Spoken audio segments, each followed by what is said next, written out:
Good morning. एक नई और इंटरेस्टिंग कहानी के साथ दोस्तों मैं फिर से हाजिर हूँ। कहानी शुरू करूँ इससे पहले मैं आपको एक बात बता दूँ। इस कहानी को सुनते वक्त आप चाहें तो ईयरफोन या फिर हेडफोन का उपयोग करें। इससे इस कहानी की ऑडियो भी आपको पसंद आएगी जब आपके कानों तक पहुँचेगी। चलिए अब इस प्यारी सी कहानी को शुरू करते हैं दोस्तों। मैं साना हूँ। मेरी उम्र अभी 35 साल है। ये घटना मेरी ज़िंदगी में बीती 5 साल पहले की है। मेरे शौहर साजिद, जब से मुझे उनसे शादी हुई थी वो मुझे कुछ खास अच्छे इंसान नहीं लगते थे, लेकिन शौहर होने के नाते मैंने कभी भी उन्हें कुछ आगे कहकर उनसे बात नहीं, लेकिन उनकी सोच मेरे लिए या फिर किसी के लिए भी सही नहीं थी। वो हमेशा सिर्फ पैसों के बारे में सोचते थे। उनसे मेरी शादी भी पैसों के बाद पे ही हुई थी। मेरे वालिद, मेरे अम्मी अब्बू ने मेरे शौहर को मुझसे शादी करने के लिए कई लाख रुपए दिए थे। उसके बाद मेरे शौहर ने मुझसे शादी की थी। मेरे अम्मी अब्बू ने देखा था कि जो मेरे शौहर हैं उनकी सरकारी जॉब थी और सरकारी दफ्तर में काम करने की वजह से उन्होंने मेरी शादी मेरे शौहर से फिक्स कर दी।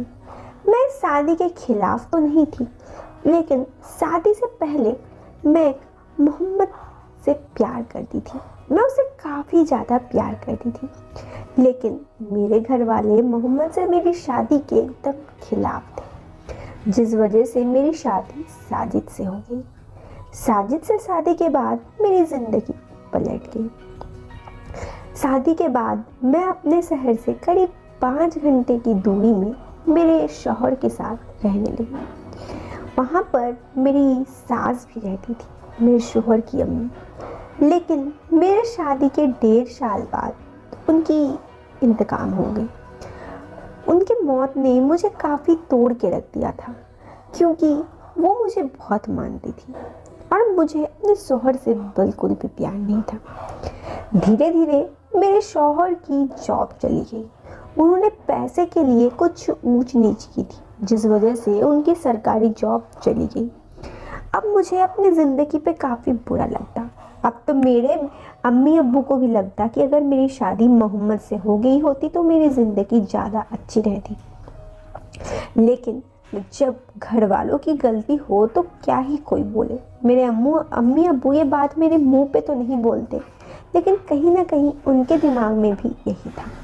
खैर, मैं अपने शौहर के साथ ज़िंदगी में आगे बढ़ रही थी।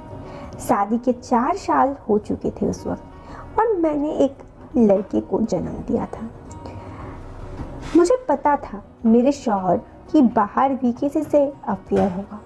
अफेयर था ही, लेकिन मैं अपने शौहर से कभी कुछ इस बारे में बात न करती, क्योंकि ना ही मेरे शौहर इससे मुझे सही बात बताते, ना ही कुछ कहते। उनसे बात करना मेरी ही बुर्बकी होती, इसलिए मैं उनसे कुछ न कह पाई। धीरे धीरे एक दिन मेरे घर पर खाने की पैसों की भी तंगी हो गई, जिस वजह से मैं काफ़ी परेशान रहने लगी। एक दिन मैंने अपने शौहर को ये भी कह दिया कि आपके पैसे के चक्कर में हमारे पास खाने के भी पैसे नहीं हैं। इस बात पर मेरे शौहर मुझे हाथ उठाने आ गए, लेकिन मैं उस जगह से हट गई, जिस वजह से मुझे चोट लगने से बच गई। खैर, जब पैसों की काफ़ी तंगी हो गई तो एक दिन एक इकबाल नाम का आदमी मेरे पति के साथ हमारे घर आया। जब वो हमारे घर आया तो मैं कमरे पे थी। मेरे पति उसे लेते आके ही उस दिन मुझसे बड़ी ही मीठी बातों पे बोले, शाना 2 कप चाय बना के लाओ। मेरे पति मुझसे कभी भी इतनी मीठी आवाज़ पे बात नहीं किए थे। मुझे थोड़ा अजीब जरूर लगा, लेकिन फिर भी मैंने उन्हें कुछ नहीं कहा। मैंने उनसे कहा, ठीक है। मैं चाय लाकर दी तो इकबाल जो था वो मुझे काफ़ी घूर रहा था। मुझे उसका इस तरह का घूरना बिल्कुल भी अच्छा नहीं लगा। मैं अपने कमरे में जाने लगी तो मेरे शौहर ने कहा, साना यहीं बैठो।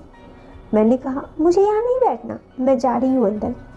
इस पर मेरे पति कहे कि जब मैं कह रहा हूँ यहाँ बैठो तो बैठो, इकबाल भाई साहब भी आए हुए हैं। मेरे पति के इस तरह से बर्ताव से मैं थोड़ी डर गई और वहीं बैठ गई। थोड़ी देर बाद मेरे शौहर ने कहा, मुझे कुछ काम से जाना है, मैं अभी आता हूँ। मैंने कहा, अगर आप चले जाएंगे इकबाल भाई साहब? उन्होंने कहा, इकबाल यहीं बैठेंगे, इकबाल जी। उन्हें यहाँ से कुछ दूरी पे कुछ देर बाद जाना है, लेकिन मैं नहीं रह पाऊँगा। मैं आ जाता हूँ, तब तक इकबाल जी यहीं बैठे रहेंगे। मुझे ये चीज़ बहुत अजीब लगा। मेरे पति के चले जाने के बाद, मेरे शौहर के चले जाने के बाद मैं अपने कमरे में जाने लगी। मैं अपने कमरे में चली गई तो पीछे पीछे इकबाल भाई साहब भी आ गए। उन्हें देख मैं थोड़ी डर गई। मैंने कहा, आप यहाँ? उन्होंने कहा, हाँ, मैं नहीं होऊंगा तो कौन होगा? मैंने कहा, पर आप क्यों हैं यहाँ पे? उन्होंने कहा, तुम्हारे पति मुझे यहाँ पे छोड़ के गए हैं तुम्हारे पास, तुम्हें नहीं पता? मुझे ये चीज़ बहुत अजीब लगा। मैंने कहा, क्या? उन्होंने कहा, तुम्हारे पति ने मुझे यहाँ पे रहने के बदले पूरे 1 लाख रुपए दिए हैं और अब मैं अपने पैसों को तो सही से वसूलूंगा। मुझे ये बात सुन काफ़ी बुरा लगा। मेरे शौहर मेरे साथ ऐसे कर सकते हैं?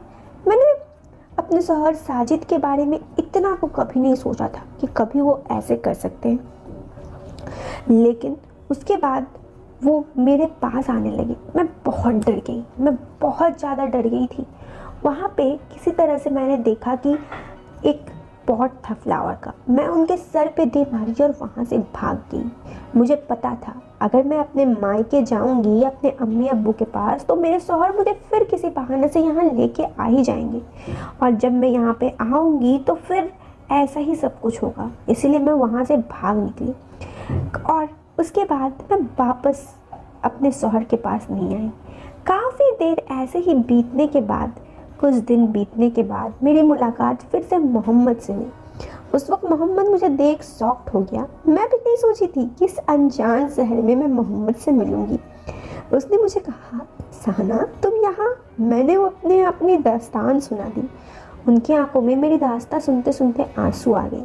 मैंने कहा, आपकी निकाह हो गई? उन्होंने कहा, निकाह? मैंने तो कहा ही था मैं तुम्हें छोड़ कभी किसी से निकाह कर ही नहीं सकता हूँ। उन्होंने कहा, साना चलो हम निकाह कर लेते हैं। मैंने कहा, पर आपके घर वाले मुझसे नहीं मानेंगे। कैसे मान सकते हैं? उन्होंने कहा, मैं किसी के साथ नहीं रहता और रहा बात मेरे घर वालों के नहीं मानने से, मेरे घर वाले मेरी खुशी देखते हैं। उसके बाद मैंने मोहम्मद से दूसरी शादी कर ली और दूसरी शादी के बाद मैं अपनी ज़िंदगी में बहुत ही सही से हूँ। इस कहानी के जरिए मैं आपसे बस इतना कहना चाहती हूँ कि ज़िंदगी दूसरी मौका भी आपको ज़रूर देती है। इंतज़ार करिए और सही मौके में सही काम करें। फिलहाल के लिए दीजिए मुझे इजाज़त। वीडियो में मिलते हैं एक नई। तब तक के लिए आप इस वीडियो को एक लाइक और चैनल पर पहली बार आए हैं सब्सक्राइब करें। Till then bye bye, take care, bye.